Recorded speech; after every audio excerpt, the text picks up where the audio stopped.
करीब 5 साल बाद पहली बार जीएसटी के स्लैब्स में बदलाव का अनुमान है। इस बदलाव में जीएसटी के नए स्लैब्स बनाए जाने की उम्मीद है। लेकिन राहत की बात यह है कि जहां कुछ प्रोडक्ट्स पर ज्यादा जीएसटी लगेगा, वहीं कुछ आइटम्स पर जीएसटी का बोझ कम करने की भी तैयारी की गई है। जीएसटी काउंसिल अगले महीने अपनी बैठक में 5% के टैक्स स्लैब को खत्म कर सकती है। इस स्लैब को हटाकर ज्यादा खपत वाले प्रोडक्ट्स को 3% के दायरे में लाया जा सकता है। वहीं बाकी को 8% के नए स्लैब में डाला जा सकता है। दरअसल टैक्स स्लैब्स में बदलाव करके सरकार राज्यों के रेवेन्यू में बढ़ोतरी करना चाहती है। ऐसा करने से राज्यों को कंपनसेशन के लिए केंद्र पर निर्भर नहीं रहना होगा।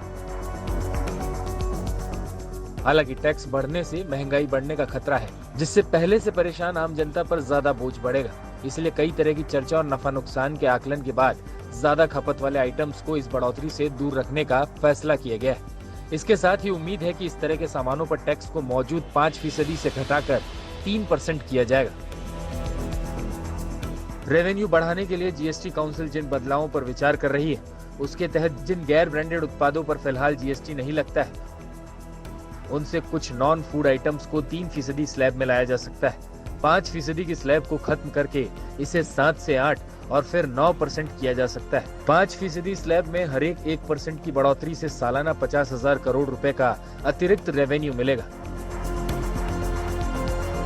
फिलहाल जीएसटी काउंसिल कई विकल्पों पर विचार कर रही है, लेकिन माना जा रहा है कि ज्यादातर सामानों पर 8% जीएसटी पर सहमति बनने की उम्मीद है। फिलहाल इन प्रोडक्ट्स पर जीएसटी रेट 5% है। अनुमान है कि मंत्रियों का समूह अगले महीने की शुरुआत में अपनी सिफारिशें दे सकता है। जीएसटी काउंसिल की अगली बैठक मई के मध्य में हो सकती है। इसके बाद ही कई सामानों पर जीएसटी रेट में बदलाव हो सकता है।